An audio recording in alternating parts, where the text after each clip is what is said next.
दोस्तों, आपने कई ऋषि मुनियों की कहानियां सुनी होगी, लेकिन आज मैं आपको एक ऐसे विद्वान ऋषि की कहानी बतलाने जा रहा हूं जिसका लोहा हर किसी ने माना। जी हाँ फ्रेंड्स, मैं बात कर रहा हूँ महाविद्वान ऋषि अष्टवक्र की, जिन्होंने अल्प अवस्था में ही एक दंभी आचार्य का अभिमान चूर चूर कर दिया था। तो चलिए फ्रेंड्स, आज के अपने इस वीडियो में देते हैं आपको जानकारी महाविद्वान ऋषि अष्टवक्र की। दोस्तों, दीनहीन अवस्था में दो भिक्षुक, जिसमें एक अष्टवक्र जो कि शारीरिक रूप से विकलांग थे, उन्हें लाठी का सहारा लेकर चलना पड़ता था, एवं उनके एक साथी आश्रम के द्वार पर पहुँचते हैं और द्वारपाल से पूछते हैं, द्वारपाल, हम आचार्य बंदी को ढूंढ रहे हैं, मैं उन्हें शास्त्र के लिए चुनौती देने आया हूँ। संयोग से उस दिन राजा जनक भी अपने दरबारियों के साथ उस आश्रम में आए हुए थे। तब द्वारपाल अष्टवक्र से बोलता है, ब्राह्मण पुत्रो, तुम अभी बालक हो, आचार्य बंदी को चुनौती देने के बदले किसी आश्रम में जाकर शिक्षा ग्रहण करो। दोनों भिक्षुक बोलते हैं, आग की एक छोटी सी चिंगारी भी पूरे जंगल को जलाकर राख कर देती है। बाल पकने से कोई ज्ञानी नहीं हो जाता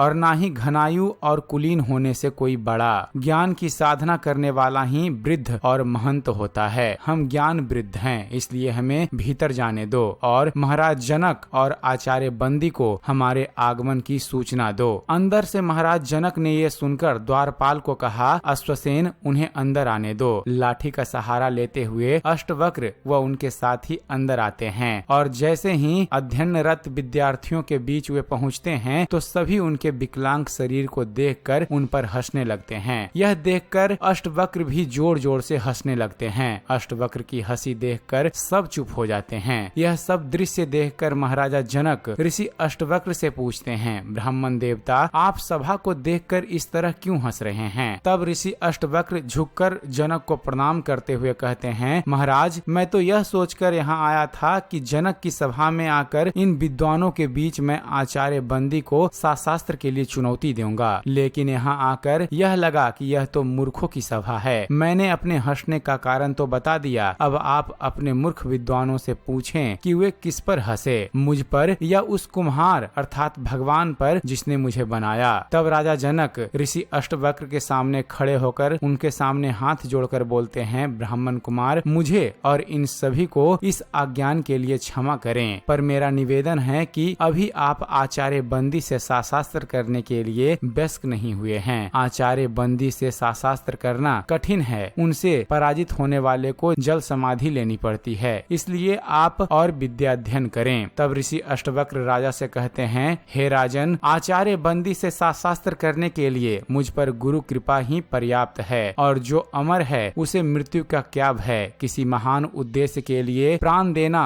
मृत्यु नहीं होती। आप आचार्य बंदी के सामने मुझे प्रस्तुत करें। तब आचार्य बंदी खड़े होकर कहते हैं, मैं ही हूँ आचार्य बंदी, और अभिमान के साथ आचार्य बंदी कहते हैं, मैं तुमसे शास्त्र करने के लिए तैयार हूँ, पर क्या तुम्हें मेरी शर्त स्वीकार है? तब अष्टवक्र का साथी बोलते हैं, एक ही बात बार बार कहकर आप हमें भयभीत करने की नाकाम कोशिश क्यों कर रहे हैं? तब आचार्य बंदी हंसते हुए बोलते हैं, चाहो तो तुम दोनों एक साथ मेरे साथ शास्त्र कर सकते हो। तब अष्टवक्र कहते हैं, मैं एक हूँ और मैं एक ही आपसे शास्त्र करूंगा। तब दोनों शास्त्र के लिए बैठते हैं। शंखानाद होता है। शास्त्र शुरू होते ही आचार्य बंदी पहला प्रश्न पूछते हैं। आचार्य बंदी कहते हैं, प्रपंच क्या है? तब अष्टवक्र कहते हैं, जो कुछ भी दिखाई देता है, जो कुछ भी, वो प्रपंच है। अब अष्टवक्र पूछते हैं, जो दिखाई देता है का क्या तात्पर्य है? आचार्य बंदी कहते हैं, जो दृष्टि गोचर है, मन और इंद्रियों का विषय है, जिसे मैं स्वयं जानता हूँ, वही दृश्य है। अब आचार्य बंदी पूछते हैं, जो दृष्टा है उसे कौन जानता है? स्वयं को कौन देखता है? अष्टवक्र इसका उत्तर देते हैं, उस स्वयं उस आत्म को देखने के लिए किसी के सहायता की जरूरत नहीं पड़ती। जैसे सूर्य को प्रकाश के लिए दिए की जरूरत नहीं पड़ती, वह स्वयं प्रकाशमान है। अब अष्टवक्र प्रश्न करते हैं, यह संसार कहाँ से आया? इसका जवाब आचार्य बंदी देते हैं, यह सृष्टि केवल और केवल उससे आई। आचार्य बंदी अब सवाल करते हैं, उससे का क्या तात्पर्य है? इसका जवाब अष्टवक्र देते हैं, वह ब्रह्म है, वह ईश्वर है, वही अपनी माया से इस संसार को रचता है, वही रचनाकार, पालक और इस जगत का संहारक है। अब अष्टवक्र प्रश्न पूछते हैं, ब्रह्म इस संसार की रचना, पालन और संहार कैसे करता है? इसका जवाब आचार्य आचार्य बंदी देते हैं, जिस प्रकार मकड़ी अपने जाल की रचना करती है, उसी में विचरण करती है, फिर उसी को निगल जाती है, उसी प्रकार ईश्वर संसार की रचना, पालन और संहार करते हैं। अब आचार्य बंदी सवाल पूछते हैं, जीव क्या है? इसका जवाब अष्टवक्र देते हैं, जीव आत्मा है, वह निर्विकार स्वयं है, परंतु अविद्या के प्रभाव में आकर स्वयं को मन और शरीर समझ बैठता है, इसलिए वह इस संसार का अनुभव करता है। अब अष्टवक्र प्रश्न करते हैं, अविद्या क्या है? इसका जवाब आचार्य बंदी देते हैं, अनात्मा को आत्मा समझना, निर्विकार को विकार युक्त समझना, अधि संसार को ही सच समझना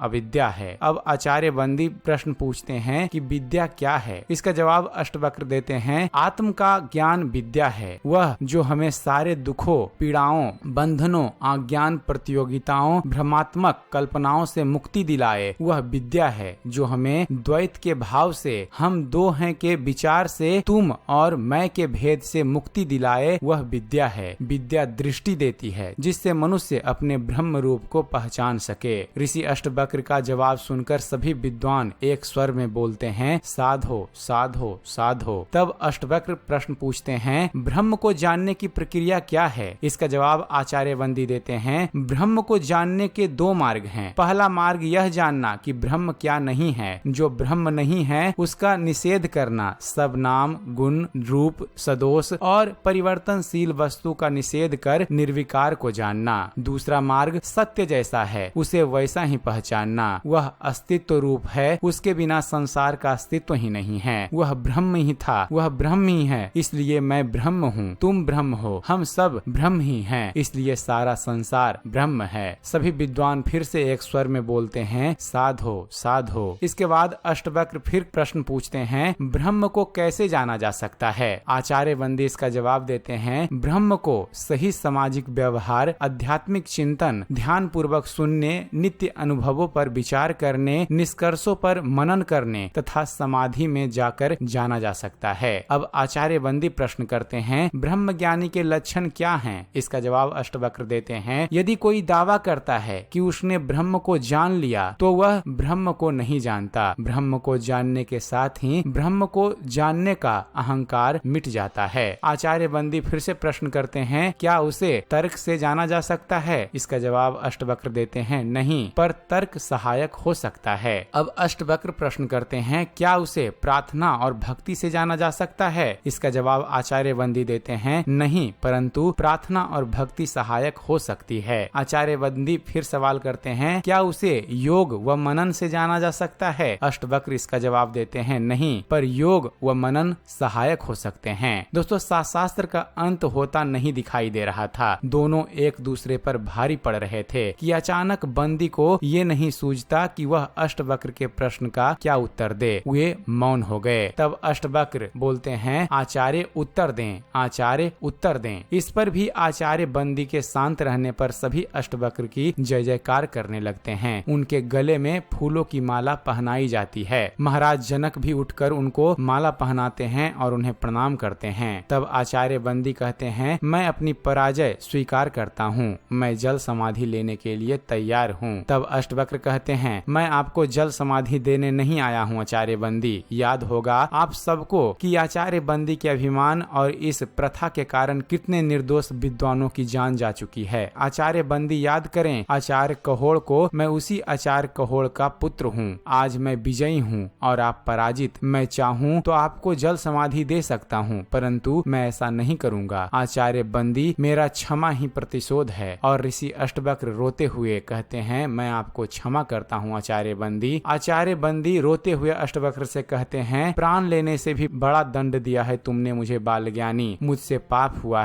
हुआ है मुझसे। तब अष्टवक्र कहते हैं, पश्चाताप की आग से बड़ी कोई आग नहीं आचार्य बंदी। हर दिन इस आग में जलकर पवित्र हो जाइए, यही आपका प्रायश्चित होगा। शास्त्र को शस्त्र न बनाओ महाराज, शास्त्र जीवन का विकास करते हैं, शस्त्र जीवन का विनाश। जितना पुराना है हिमालय, जितनी पुरानी है गंगा, उतना ही पुराना है ये सत्य। हिंसा से कभी किसी ने किसी को नहीं जीता। सभी उठकर ऋषि अष्टवक्र को प्रणाम करते हैं और ऋषि अष्टवक्र प्रस्थान करते हैं। दोस्तों, पौराणिक काल की यह वास्तविक घटना हमें अभिमान से दूर रहने की सीख देती है। साथ ही ये हमें सिखाती है कि भले किसी ने हमारे साथ बहुत बहुत बुरा व्यवहार किया हो, पर हमारी सच्ची जीत उसे क्षमा करने में है, दंड देने में नहीं। तो उम्मीद करते हैं फ्रेंड्स आप सभी को हमारा ये वीडियो पसंद आया होगा। अगर वीडियो पसंद आया हो तो वीडियो को लाइक और शेयर करना ना भूलिएगा। और दोस्तों ऐसे ही ज्ञानवर्धक वीडियो देखते रहने के लिए आप हमारे इस चैनल ज्ञान मंथन को सब्सक्राइब जरूर कीजिएगा। आप हमारे इस चैनल को सब्सक्राइब कीजिए और हम आपके लिए ऐसे ही ज्ञानवर्धक वीडियो लेकर आते रहेंगे। तो फिर जुड़े रहिए आप हमारे इस चैनल के साथ और देखते रहिए, जानते रहिए। धन्यवाद। जय हिंद।